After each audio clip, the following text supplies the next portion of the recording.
Good night. Ajmahari here. And this video might make sense if I can remember to put it up, as I sometimes record a lot of videos at once. If I can remember to put it up after the question about, is the silent treatment just an elongated, or is ghosting an elongated silent treatment? And no. So, but this video might follow naturally after that one.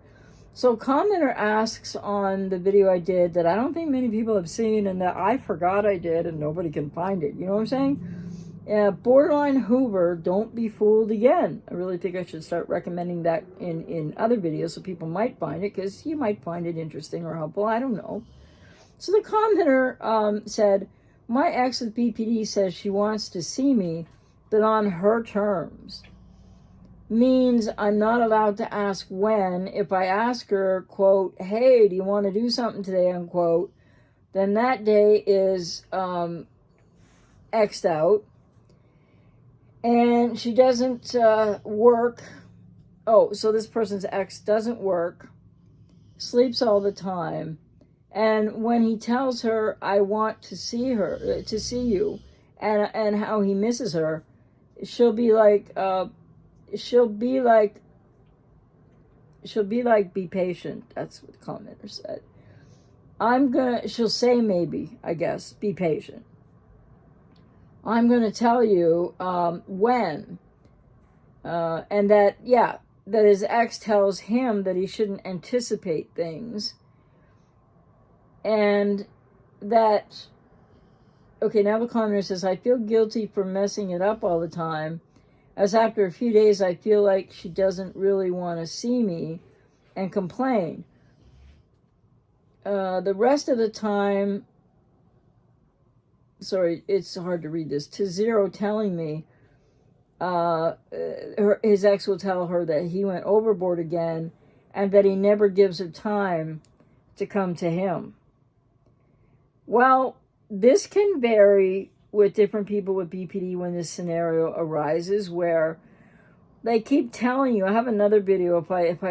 I'll try to think of it and put it in the cards with this. It's sort of like when the borderline hoovers you just to ghost you again. What's the point? I think that's what the other video I did is. Because you see, often now this person is calling this person his ex with BPD. So a relationship still happening, but yet he wants to pursue spending time with his borderline ex, who's saying, I need time, you shouldn't anticipate things, and you never give me enough time to come to you.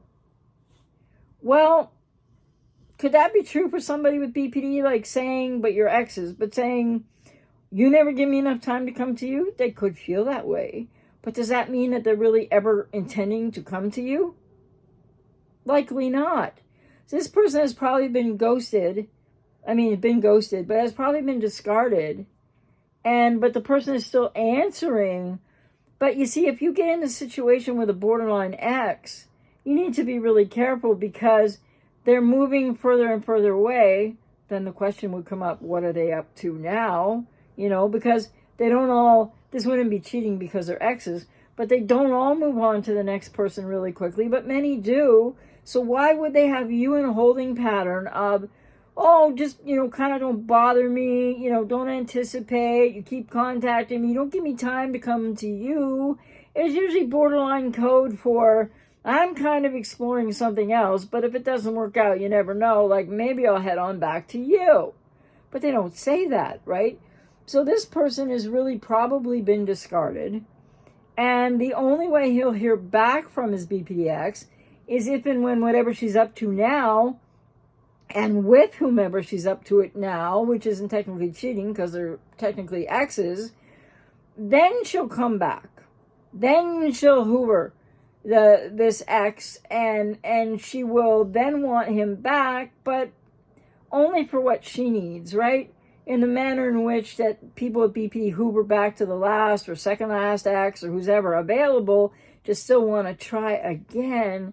This is where people with codependency, you're lacking the self-esteem and the self-worth, and you need to work on these things. Out here to work with you if I resonate with you, because you are still investing in somebody who doesn't see you, doesn't hear you, and is not at all putting any need you have ahead of whatever their desires, wants, impulsive needs, etc. are. So when this person is asking, what's going on with this, and his ex doesn't work and sleeps all day, so I guess like the commenter is saying, well, so she has lots of time, and why can't I have some of that time? Well, if you're in this situation, and I would say to this commenter, she's probably discarded you. And all that you have the hope of, and I wouldn't hang on to this hope, by the way, is that when she goes on to the next person, if it doesn't work out, she might come back your way.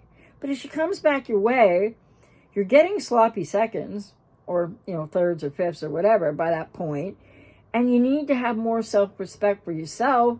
You need to get into a healing recovery process now, which, like I said, I'm out here to work with people I resonate with, so that you can learn and start to process why you're not detaching, why you're still interested, and why you might, as many people have, take the BPD Ex back when they hoover back with all those false promises, the deception and the manipulation, and it's all about them, and you're going to go through the exact same thing all over again. So when you can't get the attention, or you're getting communication from a BPD Ex, but it's like something, like they can say it many different ways. You're not giving me time to approach you. You're anticipating too much. It's sort of that, borderline, I just need some space, babe. That's not what they need. Borderlines don't know how to take space, right? They would feel abandoned. So this is when you're not realizing, as is common in a situation, if you resonate, you're not realizing you've been discarded. And that all that you have that could happen in the future at some point, maybe, is they'll hoover you back with all the deception and manipulation, and it's all about them. They just want to use you again. And you'll be taking sloppy seconds at that point to take this ex back. So it's important to get into that healing recovery to not do that. Because why would you sacrifice your time, hold up your life, and keep focused on this BPD Ex who can't really give you the time of day or any time in the day, because they don't just want space. And when she says, you're not giving me enough time to come back to you or to approach you, she might be thinking that's true, but that's a manipulation, and that's deceptive also. Because whether the person with this person's ex knows this or not with BPD, they often will say these kind of things when they're just stringing you along for just in case. And if you're being strung along for just in case by a BPD Ex, come on, even if they hoover you back and you take them back, which is actually abandoning yourself, it's just going to go around the same cycle again. There's nothing there to gain. People need to learn to, lean into the adversity, get working with someone like myself, if I resonate with you, to understand more about why you're still interested in somebody who's treating you this way.